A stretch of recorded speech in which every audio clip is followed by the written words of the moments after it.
Good evening, friends. Welcome to our Thursday guest lecture series. Today is our guest lecture number 52. And today's topic here is the notion of enlightenment.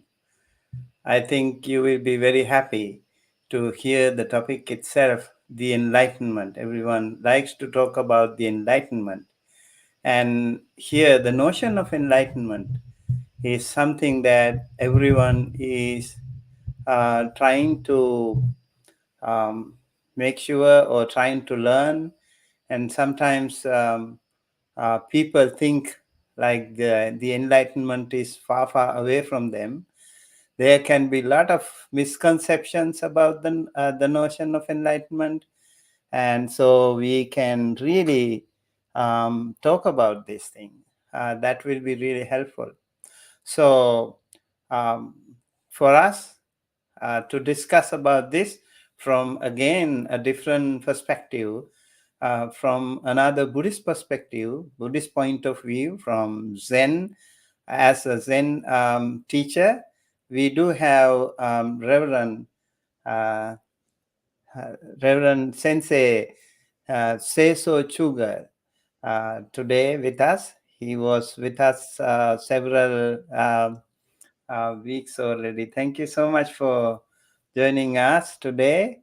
And how are you doing?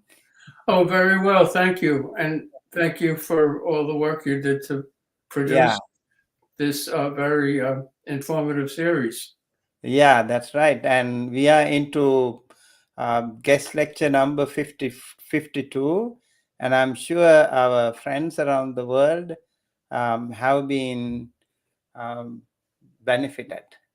So today too, we hope to talk about this with you, and hopefully they will learn a lot. And dear Dhamma friends, you are requested to pay attention to this lecture by Reverend Sensei Seiso Chugai Paul Cooper. And about the enlightenment, you might probably listen to him in maybe a different perspective, okay? But don't worry. We will learn more from him, and we will also discuss. If you have any question, please feel free to share your question with us. And okay, so Reverend, maybe before we start to let you begin, how is the weather in your area now? Is Well, everything okay? I'm in Vermont, which is in the northeastern part of Okay. the United States, and Okay. it's very cold. It's gone down to 0. Ooh.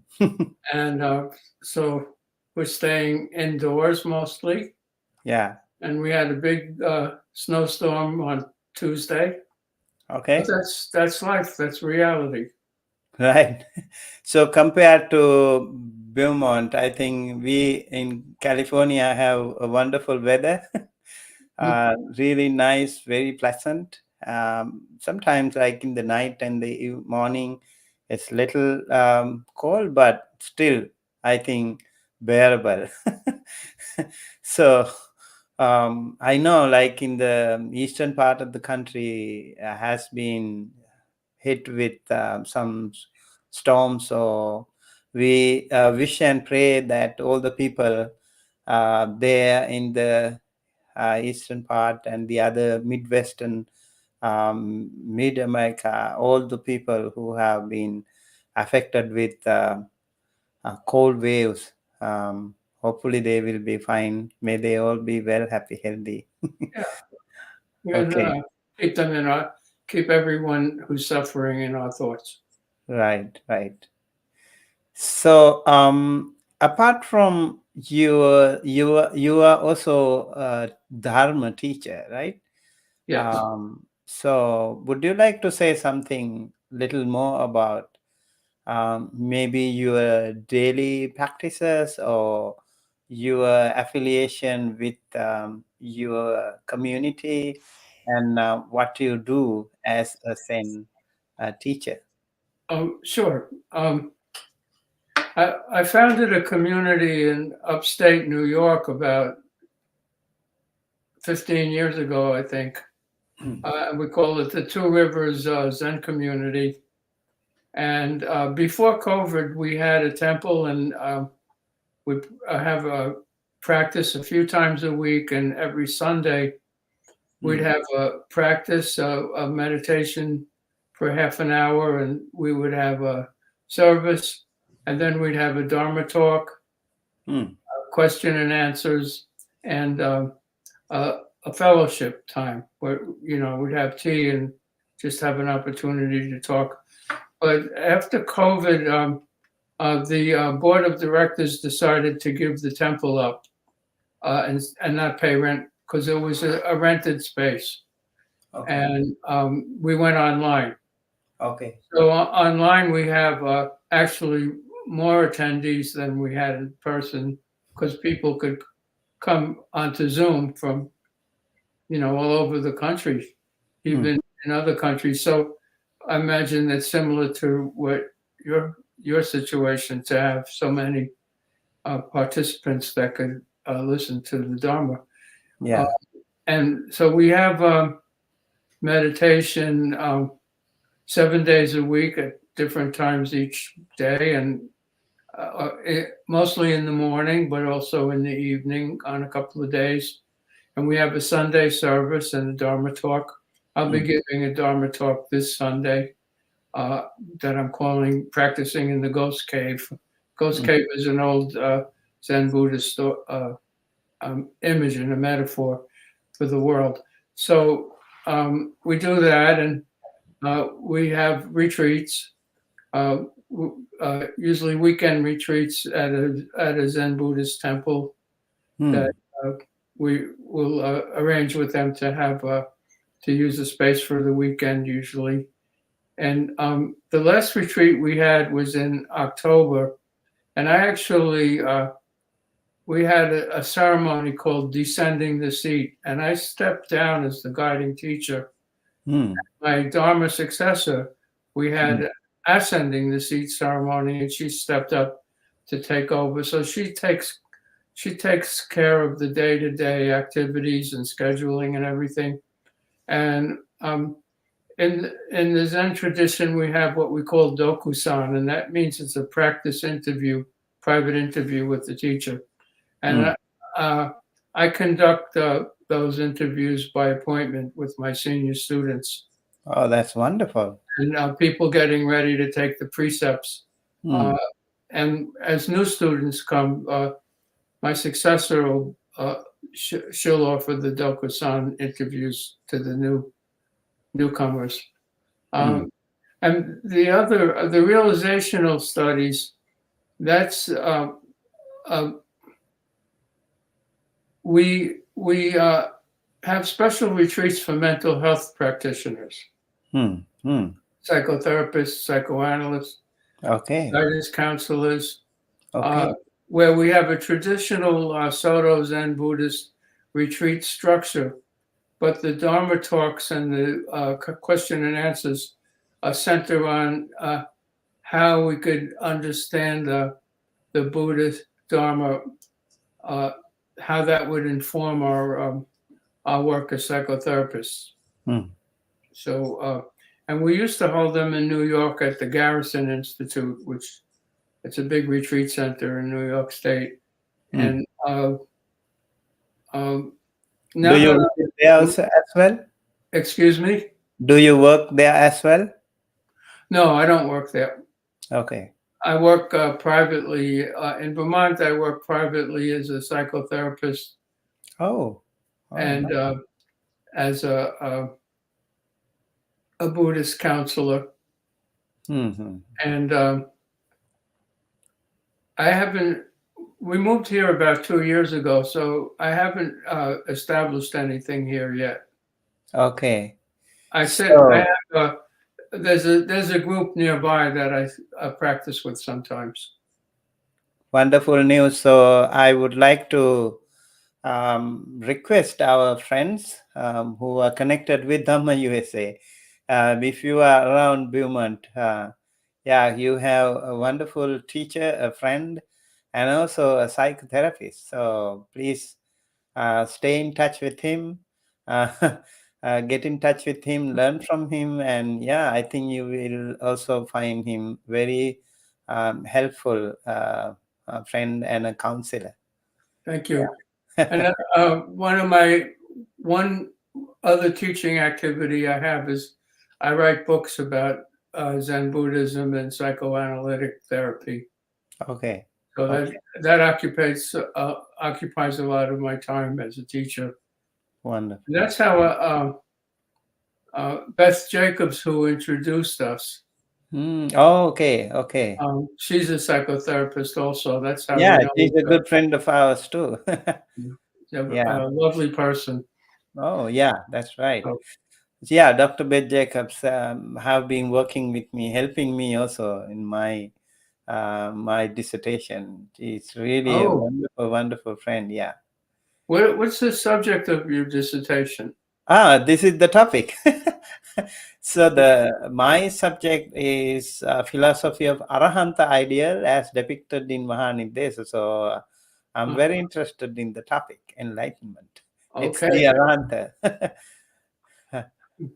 Right. Well, I made this talk a little shorter, so we'll have plenty of time for discussion and questions. Okay. And All right. So we will discuss later. And now we will invite our wonderful friend and Reverend Sensei Seiso Chugai Paul Cooper to talk about notion of enlightenment.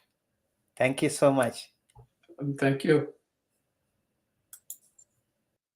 Well, thank you everyone for being here. And one alternate title to the talk would be "Don't Get Conned or Fooled by the Notion of Enlightenment." And let me share with you what I mean by that. By focusing on practice, we could say that there's basically two approaches to Zen Buddhist practice, and they can be reduced to either seeking enlightenment by practice or by enacting enlightenment through the actual practice itself. We can call the first approach instrumental or facilitative because we're using the practice like a tool to get something or to get somewhere else. This somewhere else or this something that we refer to as enlightenment.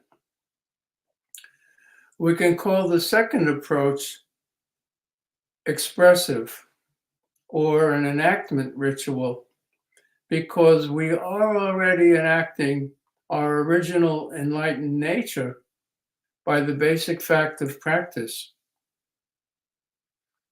I think of the first as a deficit approach because the basic premise is of something missing or that we lack something called enlightenment.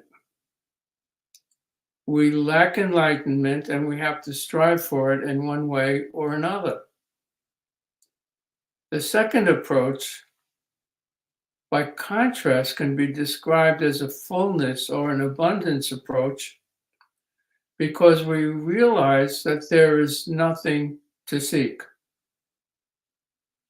It is guided by mushotoku, which is a Japanese word that means no gaining mind or no profit. And shusho ichinyo, shusho ichinyo is also a Japanese word, and it means practice and enlightenment or practice and realization are one. They're already one. There's no practice without realization, or enlightenment, and no enlightenment or realization without practice.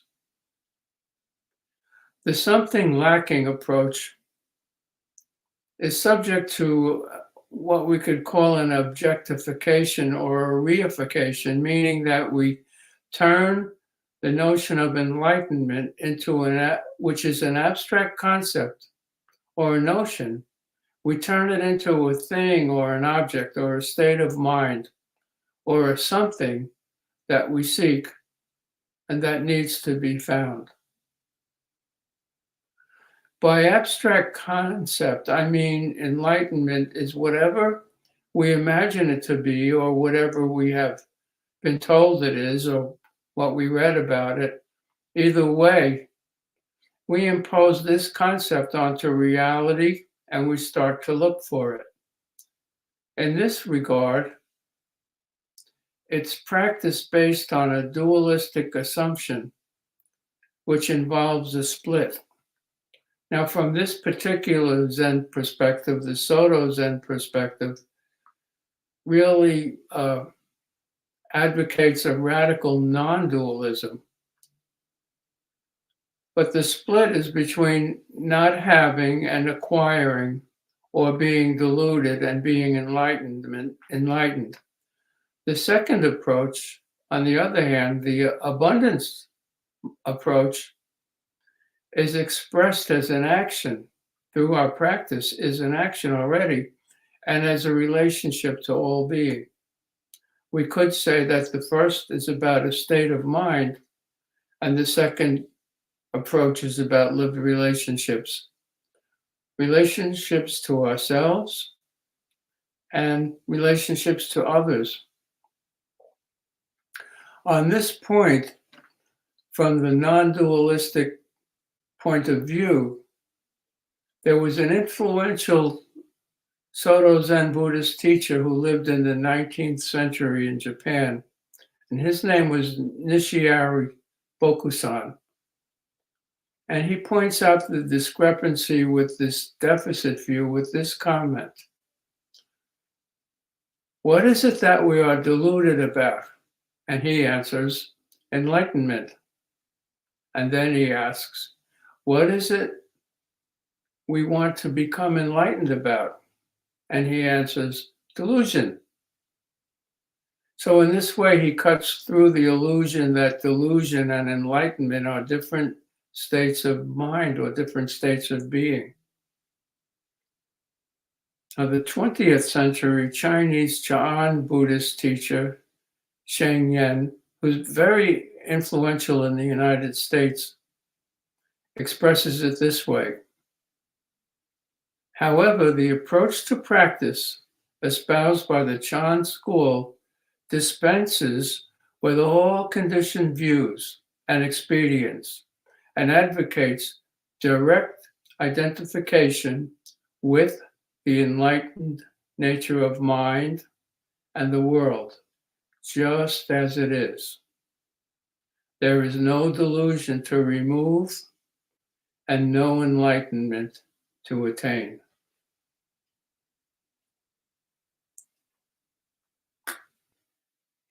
Now, this first deficit or facilitative view is dualistic because it's about what we have or what we think we have or what we think we don't have. And it's based on a saying, all beings have Buddha nature. The second is non-dualistic, and it's expressed by the influential Japanese teacher Eihei Dogen, who lived in the 13th century, as whole being is Buddha nature. So he turned around the expression all beings have Buddha nature as whole being is Buddha nature, and he made this shift in the expression because there's one Chinese pictogram for both have and is. So he just shifted. This view finds expression in this image of the moon. Now, in the Zen Buddhist tradition, The moon serves as a symbol for enlightenment. And this question describes this non-dualistic orientation. When the full moon is in view, where is the crescent? When the crescent moon is in view, where's the full moon? So you can see it's a matter of perception and perceptual shifts. From the non-dualistic point of view, there are two different perceptions, but only one moon. This example demonstrates the Zen Buddhist notion of what is referred to as the identity. The relative is represented by the crescent or a part, and the absolute is represented by the full moon or the whole. And this view is also expressed as the identity of the one and the many, or sometimes it's expressed as the one and the 10,000 grasses, to give a visual image.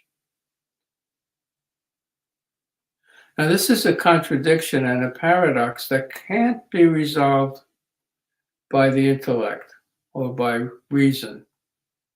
However, through practice, we realize this through prajna, which is a Sanskrit term for intuitive wisdom. How does this happen? Solid practice or authentic practice induces the perceptual shifts and a lived understanding of this one reality, which shifts into the foreground of our awareness. Authentic practice can also be summarized from this wholeness or all-inclusive point of view that includes whole being for each of us as a harmonization of body, breath, and mind. That is, when we practice, we need to have a correct posture, a relaxed body, and a calm mind, all working together in harmony.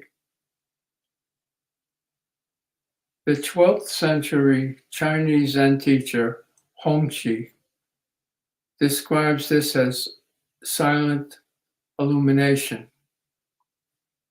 So when the mind is calm, we have silence. And when we have silence, we have clarity. And this is illumination. Dogen, who I mentioned before, the 13th century Japanese monk, describes this harmonization through practice very clearly in his writing called Zanmai o Zanmai, which in English means the Samadhi that is king of samadhis. And I'm going to quote him at length here because I consider it quite important in relation to our practice. And he wrote, "The Buddha teaches his disciples to sit in the Zazen posture." Zazen is a Zen Buddhist term for meditation. Let me read that again. The Buddha teaches his disciples to sit in the Zazen posture, sitting with the mind upright. Why? Because if the body is upright, the mind is easily set right. When the body sits upright, the mind is not weary. The mind is regulated.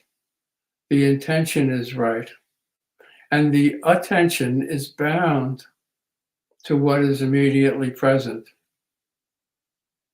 If the mind races or becomes distracted, and if the body leans over or becomes agitated, sitting upright regulates them and causes them to recover. When we want to experience samadhi and want to enter Samadhi, even if the mind is chasing various images and is variously distracted. Sitting upright completely regulates all such states. Practicing like this, we experience and enter the Samadhi that is the king of Samadhis. Now, Samadhi is a Sanskrit term that could be loosely translated as deep absorption. So, putting this in the context of enlightenment, I'd like to raise this point. Don't get conned or fooled by the promise of enlightenment. Realize the Buddha nature or our basic goodness, the basic goodness that you already are through compassionate and wise action. Don't be fooled by the con. It's nothing but a carrot dangling on a stick, leading the donkey. If you do this, you will get that. Follow me. I have it. You don't. You might have heard a statement similar to that. And one problem with that is that's how cults get started. That's not good. So we don't want to reify an abstract concept such as enlightenment and turn it into an object, a desirable object at that. Desire for this illusion is still desire and functions from a sense of lack. We must first believe that we lack something. The desire for enlightenment is still desire and no different than the desire for any tangible object, like money, for instance.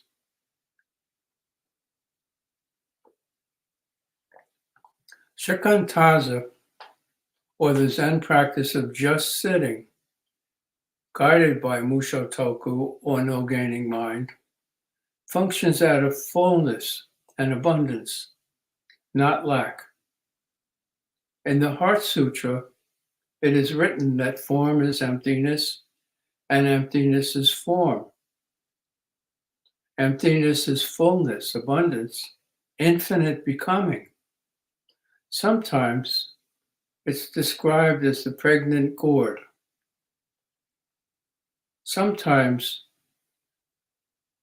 the enlightened teacher or master and the student are described as empty gourds, and that the master pours the water of realization into the student's gourd. So it's a powerful image. And you can see it's a relationship image. How does the master and the student relate to each other? How do they relate to each other? Ideally, out of compassion and wisdom. In this regard, we say that since it's our basic nature, that enlightenment is beginningless, but practice is endless. And I like to explain this with the image of a brand new knife. Imagine that you just purchased a brand new knife. It's never been used, so it's as sharp as it ever will be. But of course you use it, and over time it becomes dull and needs to be sharpened. In a similar way, you are Buddha nature from the beginning. As Dogen describes in Bendoa, something that he wrote that means wholehearted practice of the way. And he says, this Dhamma is abundantly present in each human being, but if we do not practice it, it does not manifest itself. And if we do not experience it, it cannot be realized. So you see, experience is primary. So unlike the knife, not unlike the knife, I should say, Over time, due to causes and conditions, all the events of your life, you can become dulled by the three poisons: ignorance, attachment, and aversion, often enacted as greed, envy, aggression, hate, or fear, to name a few manifestations. But practice sharpens us and functions to keep wisdom and compassion from becoming dull and out of contact. And wisdom and compassion derive from our already enlightened nature, our already enlightened being. Now, the dullness that occurs is often depicted as afflictions, and the afflictions are an aspect of relative reality, or as I mentioned before, the 10,000 grasses. There's one ocean, but the shoreline has infinite shapes, the countless grasses.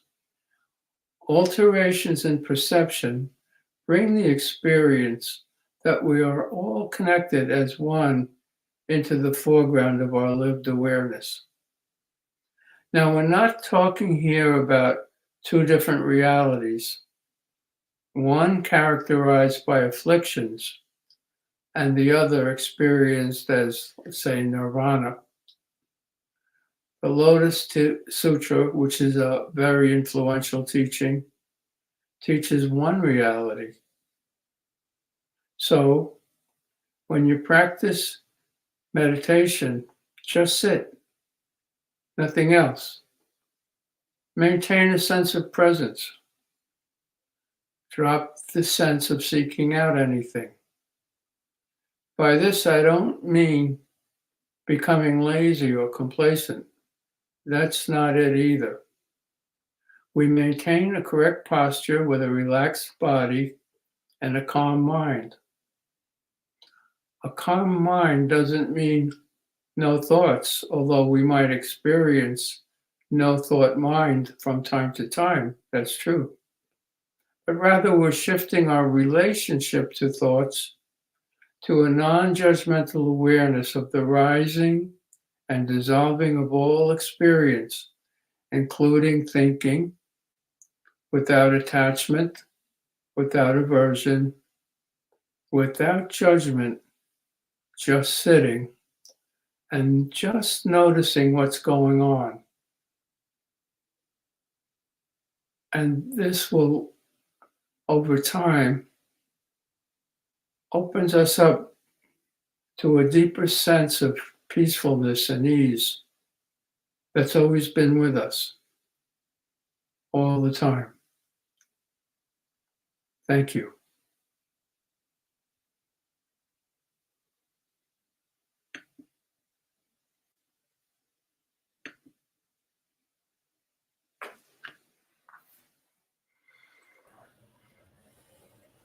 Thank you so much. Okay, so regarding the notion of enlightenment, you also talked about the three poisons. Yes. And keep practicing. And I think what one word you mentioned, like samadhi. Yes. You mentioned it as what do you call, loosely translated as absorption, right? Yes, a deep absorption or I think concentration. it should be the jhana. Samadhi is translated as concentration, if I'm not mistaken. Yeah, that's another translation. Yeah. Yeah. So yeah, so under samadhi we have also jhana, we have samapatti, attainment. So they can also be very helpful. Okay, so when it comes to notion of enlightenment, that is the final liberation, right? How do Uh, you? I don't think we see it that way in Zen Buddhism. Yeah, that's what I wanted to know. Like Yeah. how do you rate final liberation in Zen Buddhism? Well, we would see it the notion of final liberation implies a state of mind.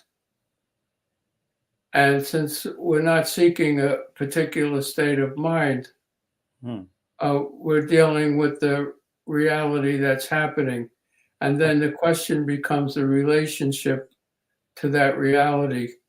So are we going to act out of greed, hate, and delusion, the three poisons, or are we going to act out of wisdom and compassion? Because the experience of the meditation shows us that we're all together in this world. We're all one. We're all interconnected, even though we're all different. So the Soto Zen practice is geared more towards how we relate to our internal states, how we relate to each other as human beings, how we relate to the planet. Okay.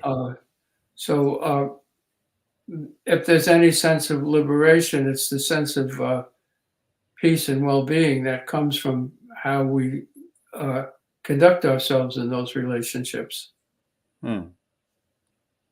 Yeah, I see the connection with that concept with our notion of kayagata sati, the mindfulness immersed in the body, for example. Like you scan your body and then you are mindful about your own body. And of course, we also discuss more in detail when it comes to vipassana, the insight meditation, where, as you mentioned, I think maybe last time you mentioned about the elements. Did you talk about the elements? Oh, a bit, yeah. You're referring, for example, to practicing with the four foundations of mindfulness, for Yes, example. yes. For Yeah. foundations of mindfulness and also the four elements. Well, I think one parallel here to the Zen approach is that the Zen kind of combines all of those practices into one practice. Okay. So if we start by checking our posture and getting into a stable position, and we check our breathing, but we don't concentrate on it. We just check it, Okay. and we do a kind of a systematic or guided relaxation of the body. Okay. And gradually, that expands out to encompass, say, for example, the temple and all of the people sitting together in the temple, and then outside and into the whole world. So that's an expansion of awareness. So one way that it's different from the dhyana or the Sanskrit samadhi is that it's not really a concentration, because a concentration would imply focusing on one object, whether it's the breath or the body or the mind or whatever. Mantra, doesn't matter. Okay. That would mean excluding everything else. But in this practice, there's nothing excluded. So everything's included. So I think I mentioned this in a previous talk, but I think it's worth bringing up again. For example, after a round of meditation, the timekeeper had a little timer that had a light flashing on it, so it wouldn't make any noise, and she would know that it was time to ring the bell to end the meditation. And someone said, "Could you turn off the light?" So I asked him why did he want the light turned off, and he said, "Because it's distracting me." And the question then becomes, from this position, what are you being distracted from? Because if everything is included, there's no distraction. Right. Unless you're concentrating on something or preoccupied with something, which happens all the time. I've been practicing, I don't know, maybe for 40 years or something like that. And I still get caught up in my mind. But the important thing is to notice it. Yeah, that's very true. Like, there is not a single place in this world where there is absolute silence. You will hear noises even within yourself. Your body, maybe like brain waves, maybe heartbeat.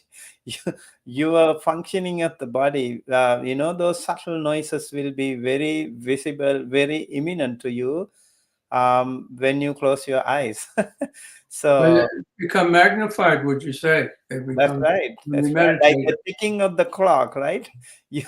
You, when you are open with your eyes, you probably don't hear them unless you are really focusing. But when you close your eyes, you hear the ticking of the noise, like tick tock, tick tock, like very noisy.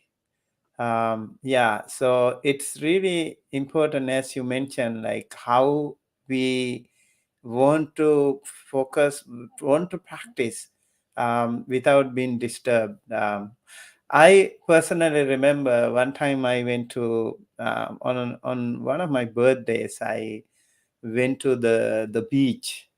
Somebody gave me a ride, and they took care of me, practicing the whole day on the beach. That was really a wonderful experience for me, because Oh, I can the imagine. sound, the sound of the waves were really, really amazing. I must say, like at the beginning, how disturbing it was. Like I got the memories of the tsunami, for example, and then how it took me some time to settle, and then I was focusing on the sound waves, and then it was fine. I could focus the rest of the day. That was really wonderful.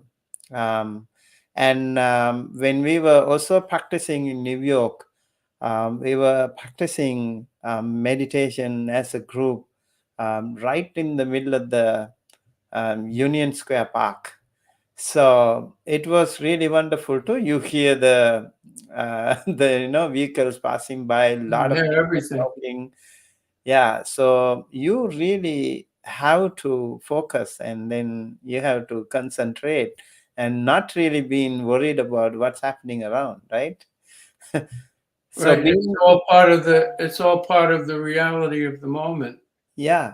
So we, I know Union Square Park. I used to live in New York City, Mm. and my apartment and my office was right on East 35th Street, which is where the tunnel comes out from Queens and Okay. Long Yes. Island, Yes. the Yeah. town tunnel. And Right. it gets very noisy there. My apartment was right on that street, and it would get very noisy uh, during the rush hour. Mm-hmm. And sometimes I go to sit. People would be very impatient. They'd be honking their horns and stepping on the gas. Mm. Sometimes I'd get so angry, I'd feel like I want to throw a brick out the window at the Right. traffic. But what would happen over time is everything would kind of just fall into place. Mm. Um, and then if I heard a horn honking, it might make me aware that I was preoccupied in some thought or some fantasy, and I'd be grateful to hear the horn. And it would be like, if you went to hear a symphony orchestra and they're tuning up in the beginning and everybody's doing their own thing.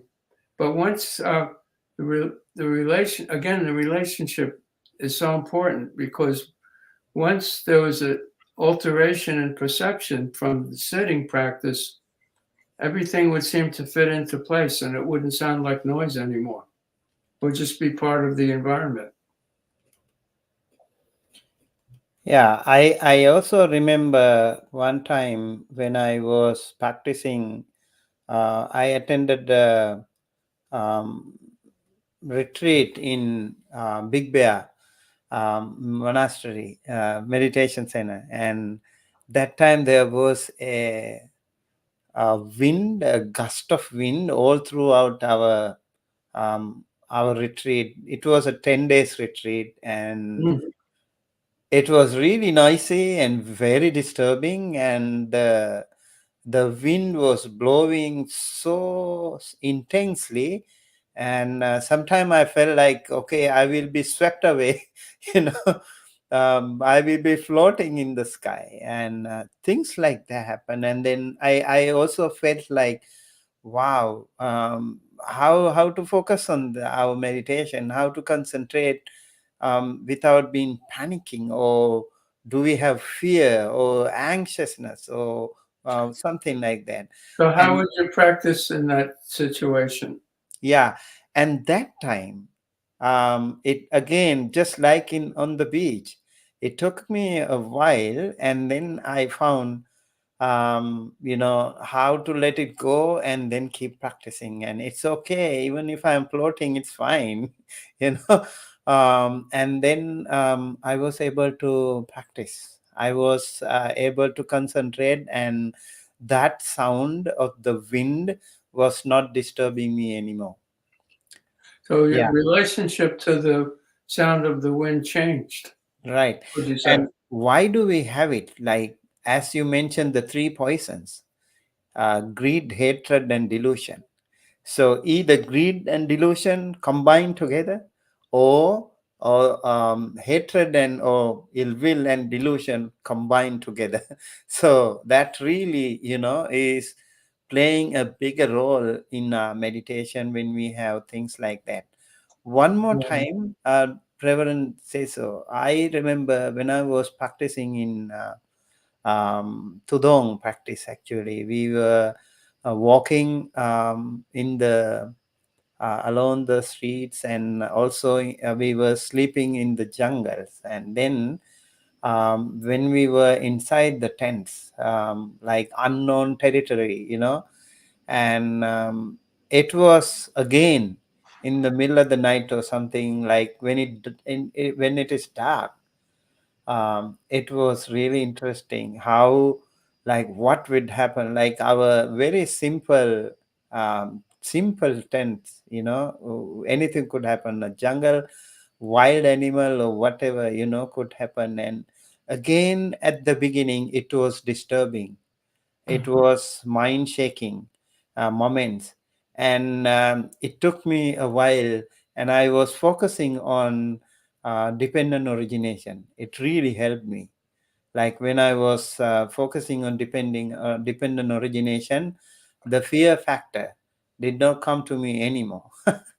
uh, so, like, from event to event, occasion to occasion, location to location, how those mind shaken experiences can happen, and then you need to find your own way out when you meditate.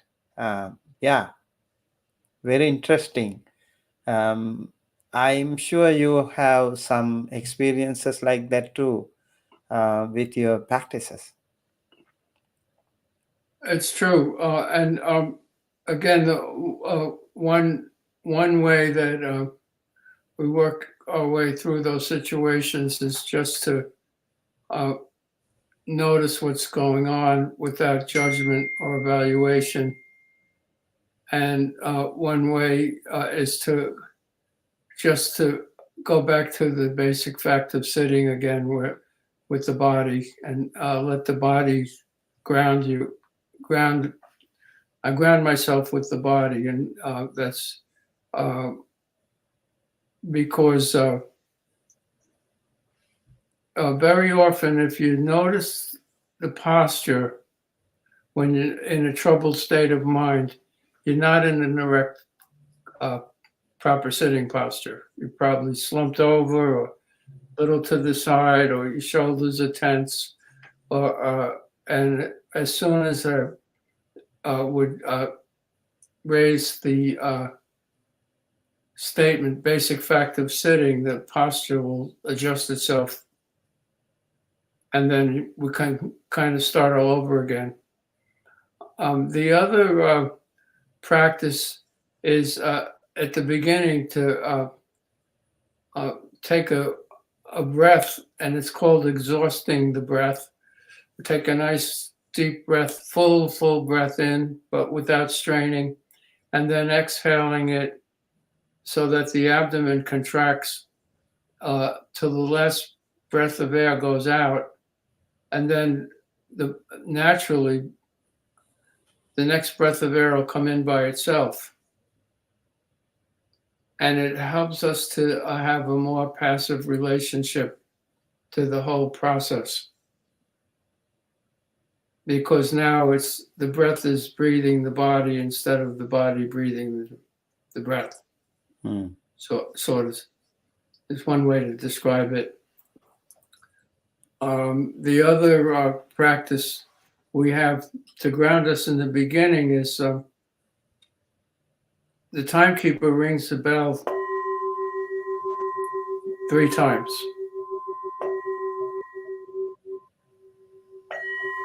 So that the bell can bring us more into the present. With it's a signal, but it's also a practice. We refer to it as the Samadhi of the bell. So there's a deep absorption with the bell, and usually what happens is you'll hear the bell for a few seconds, and then your mind will go somewhere else. But if you bring it back to the sound of the bell, as the sound dissipates and disappears, you're very present. Right. I like that idea too. Sometimes I practice with, I used to practice long hours actually with insight timer. So for example, if I practice for 1 hour, I have set up that like interval bells, like every 15 minutes, there will be a very gentle tap of the wood, so it doesn't really disturb me, but I know 15 minutes gone. So something like that. And also it gives me, okay, already 15 minutes gone, okay, what have I done? And then when it comes to 45 minutes, 45 minutes, so just 15 minutes, I have to focus more. And so it really helps. Yes, it really helps too, that way, like kind of interval bells, it is called in Insight Timer. I use that also. I use the Insight Timer also. I think it's a great. I think it's great for students that are beginning because they can set it for like 5 or 10 minutes. Yeah. Until they can add a minute or 2 every week until they build right. up. I use it oftentimes actually. If we have, like in the school, if we have some class, I used to have like 5 minutes meditation. Then I set up this Insight Timer for 5 minutes, and the bell will ring on its own. So it's wonderful. And also ambient sound. We can have like waterfall, or some birds or something, and that way some people really like to meditate with some ambient sound. I think Dhamma friends, I also would like to introduce you, if you haven't used Insight Timer with your meditation. It's a really nice app. You can try. There are a lot of meditation teachers, guided meditations, and a lot of things a lot of resources are there. Actually, millions of people are using this, so it's a really good way to I wholeheartedly agree with you. yes. I use it also. In fact, I have a number of talks on the Insight Timer. Oh, really cool. Okay, I probably would add some more to my own account too. You have some Okay. talks on there? Yes, I Oh, think I have so. to look them up. Okay. So I should be there like with Hmm. Dhamma USA or Bhante Sumita. Over here we have some not really questions. Sukuma Hema says, when I meditate, I cannot hear outside noises again. I cannot hear or I don't hear. I don't know what she meant. I can meditate in music concert now. Nice. Yeah, like music is why do we call like music as a universal language? Because it gives a tremendously powerful impact on you. Like those sound waves can bring you a lot of energy different ways. Like sound waves can be very helpful for meditation too. And she continues to say, I will not be bothered by anything again. Good, good. So the mind will stop. I don't know if you can stop the mind. That will be a really an intensely powerful practice. If you can stop mind, Well, Reverend Seiso was talking about last time. I have a comment about that. Why would you want to stop the mind? The mind Right? is supposed to think. That's what it does. Yeah, mind is a continuous factory of producing thoughts. Well, So when it's working right, that's exactly what it's doing. So, okay, that's a good example, Sukma, because what's our relationship to the mind and the thoughts? Or if the mind stops for a moment, what's our relationship to the no thought? mhm. Are we So judgmental? Are we self-critical? Or do we pressure ourselves, or do we just notice what's happening and keep sitting? right. So we have another um, comment or question. Why wheel of wisdom? I can sometimes meditate without distractions, but often when my mind is full of a lot of things, I find it hard to meditate to help relieve stress. Yeah. Um, so I think what we should do, Reverend Seiso, maybe if you agree with me, it's perfectly all right when we have like disturbing thoughts or sounds or when we meditate, and but we continue to meditate no matter what. Like I even would if agree you with are, that. yeah, I would even if agree. you're not able to focus, it's okay. You just continue to sit quietly and sit calmly and peacefully, and at the end of the day, you will be rewarded.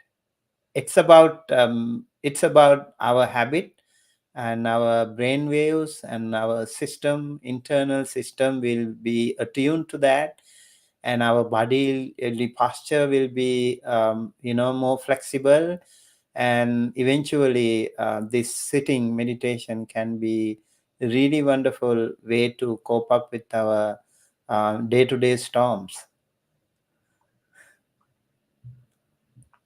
Yes, and that it comes by itself. If we see, if you're sitting with the intention to relieve stress, that means you have a goal, Hmm. and then you're going to unconsciously or inadvertently pressure yourself to meet the goal. But if we drop the goal and just sit without the goal, what will happen is we can change our relationship to uh, our mind being full of lots of things. We can just notice, oh, that's what the mind is doing now. Okay, and it'll settle down by itself. Some folks use the image of water in a container. If you shake the container and then you try to make the water still again, you can't. the water has to become still by itself. So we have to change our relationship to the water by just holding the container still, whatever's happening, and it's just happening. The other point that I think is important to keep in mind is that we often confuse the thoughts with mind. Thoughts are not mind.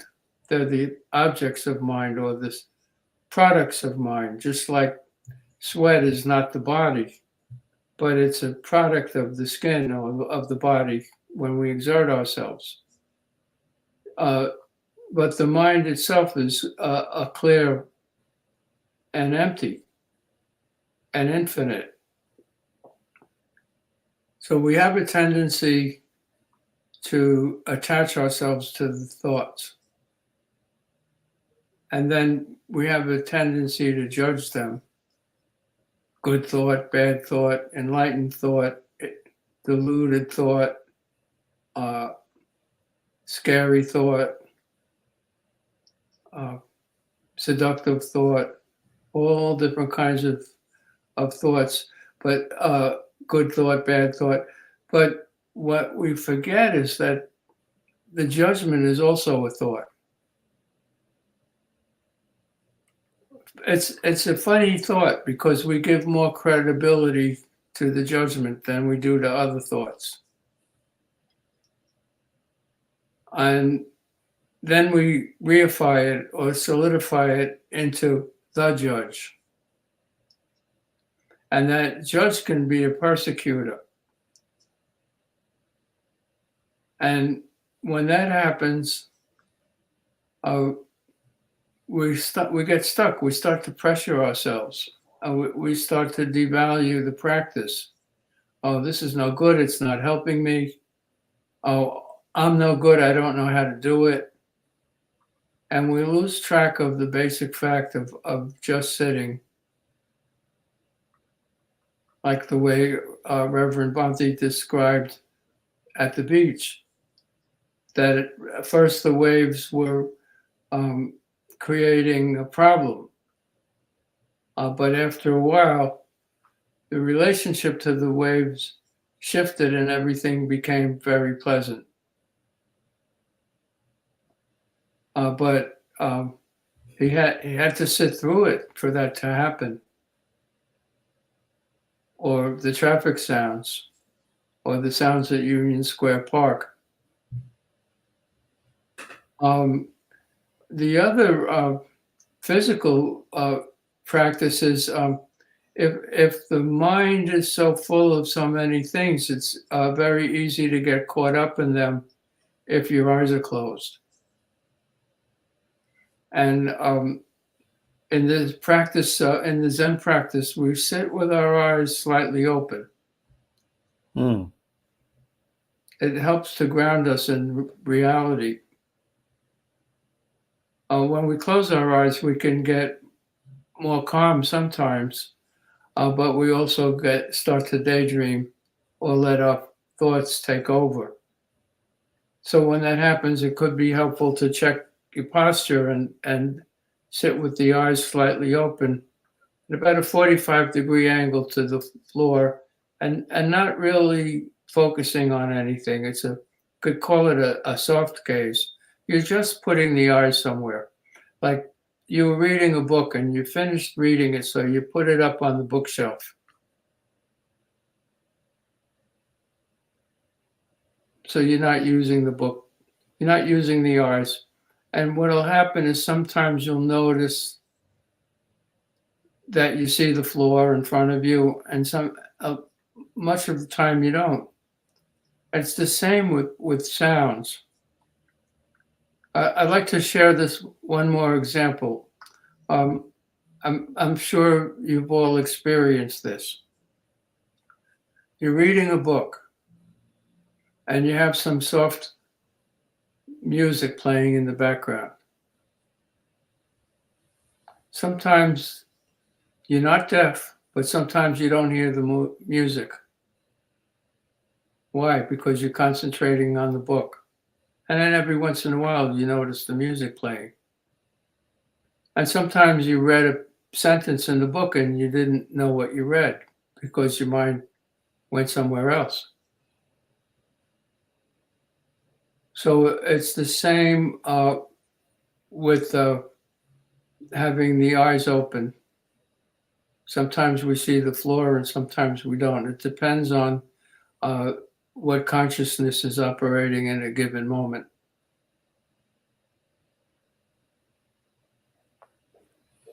All right. Thank you so much. Very wonderful explanation. I hope our friends will be very much benefited by these practical examples and explanations. We do have another question from Wheel of Wisdom, Reverend Seiso. For students who work very hard in school and often can focus in meditation, what's another technique to help meditate in a calm manner? Well, to not try to focus, just to notice what's happening. We're all bodhisattvas. So you could be a focused bodhisattva or an unfocused bodhisattva. You're still a bodhisattva. So the idea is not to force yourself to focus, but to just sit with and notice what's happening without judgment. Maybe come back to your posture, come back to the breath for a few moments, come back to the basic fact that you're just sitting and you're noticing what's going on. Yeah, that's what I think. Like practicing even 5 minutes prior to your studies, you can close your eyes, listen to your own breath.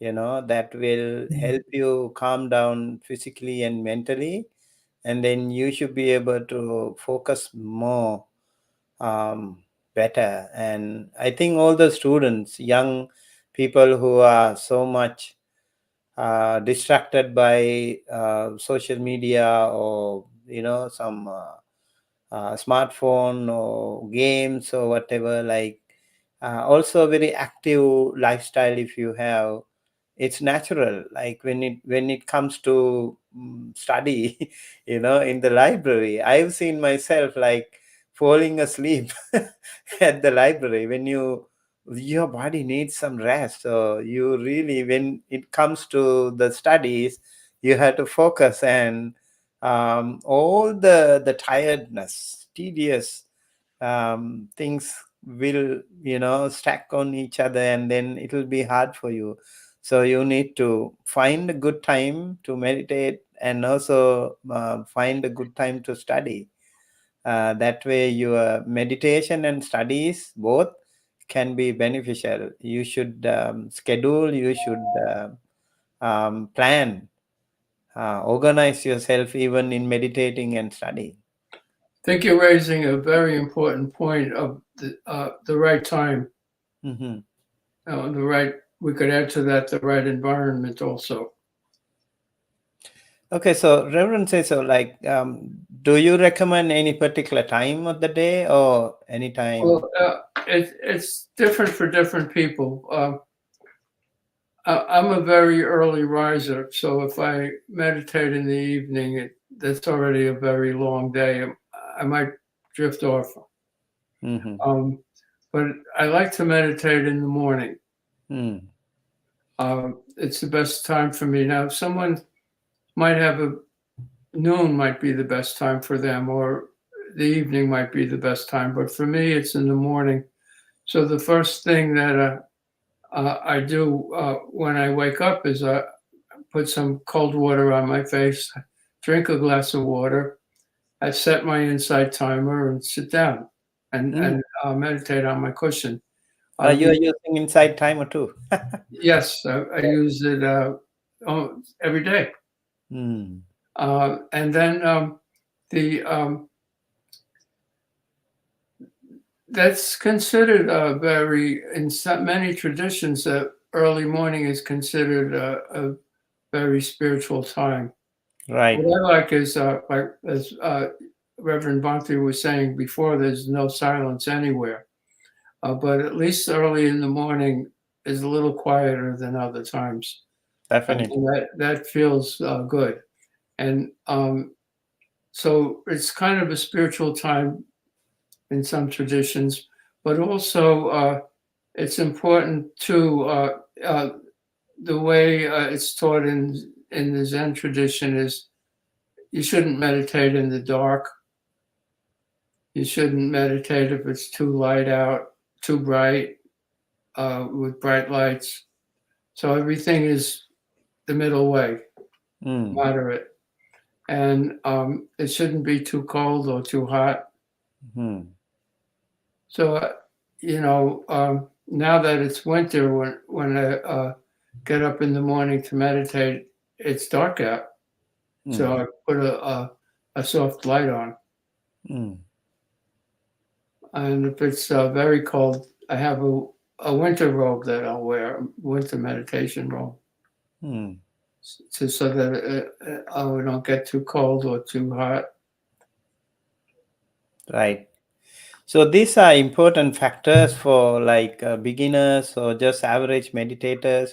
You should not, you should find a good conducive place. Like even in Theravada Buddhism, it is said if there are like snake bites or snakes or bugs or cold or too hot or and also like robbers or thieves or Mhm.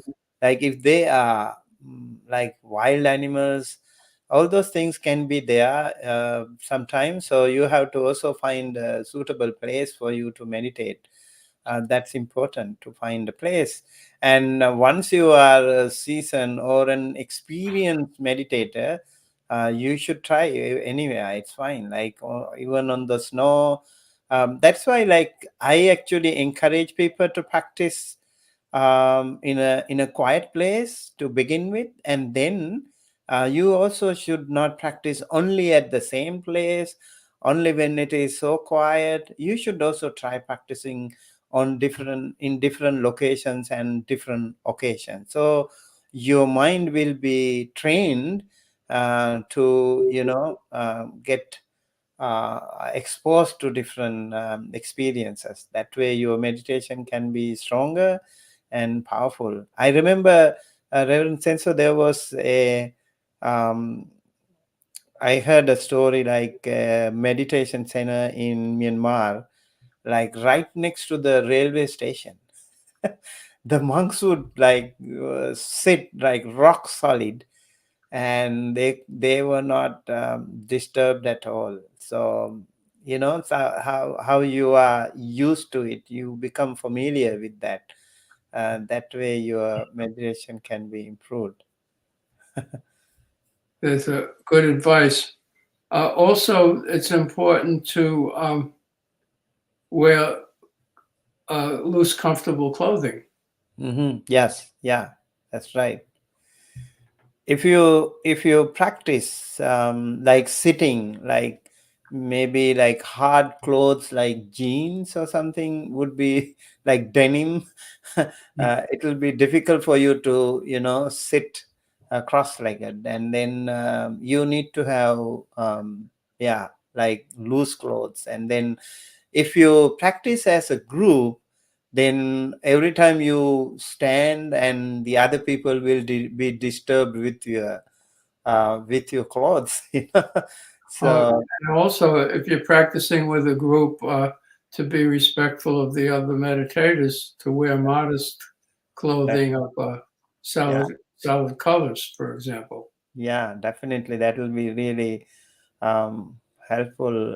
If we also pay attention, we become nice and wise, right? Mm. We have to be nice and wise. We have to be kind and compassionate to ourselves and to everyone else. That way our practice and their practice will be mutually beneficial. Yeah. All right. I think this discussion can be endless, but Well, um, we covered a lot of territory tonight. I know.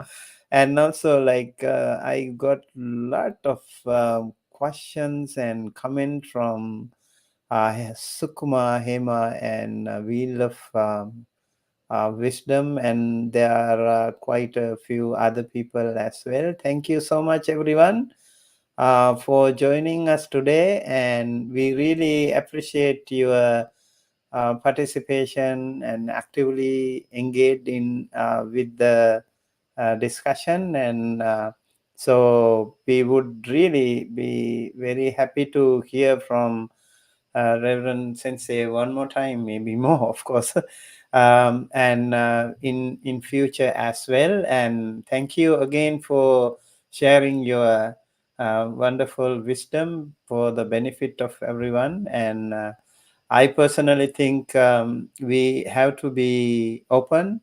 We have to be flexible when there is someone, even if it's a little kid. um, if there is something that we can learn, we should be open, and then we should be humble. We should learn from each other. That way, one of the practices is to get rid of our ego, get rid of our ignorance, so that our wisdom can arise, right? And so it's really important to be respectful to others, and like their years of practice, and also like real-time applications, experiences, and these are all very, very helpful. And also different people, different cultures, different communities, and when we listen to them, we can learn so many things from them as well. And so I would say I'm so happy to be a part of this discussion with Reverend Seiso Chugai, Paul Cooper. Thank you so much. And Thank you. yeah, I wish you also long life and good health to continue your Dhamma path. And yeah, and looking forward to hearing from you again in future. And also for our Thank you. friends who joined us today, we wish you all the very best and long life and good health. And may the Noble Triple Gem bless you all. Before winding up, maybe Reverend Seiso, do you want to say something? I'll say a traditional Zen prayer called the Evening Gatha. Hmm.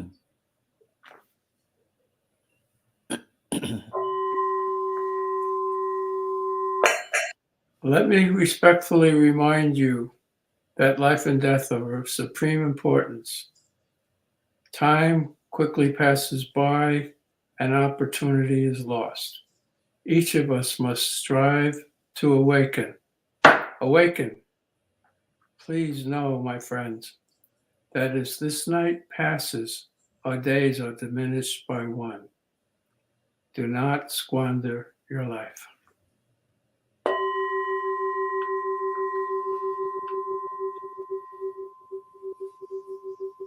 Thank you so much, and see you again next week at the same time with another insightful and enlightening guest lecture with our Thursday guest lecture series. And also, please don't forget to join us on Sundays at 6 a.m.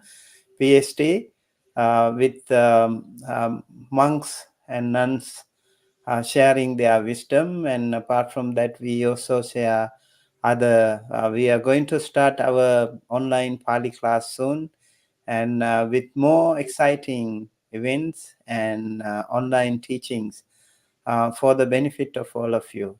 Dhamma USA is dedicated. And thank you again. I wish you all a very happy, peaceful good night. Thank you. Take care.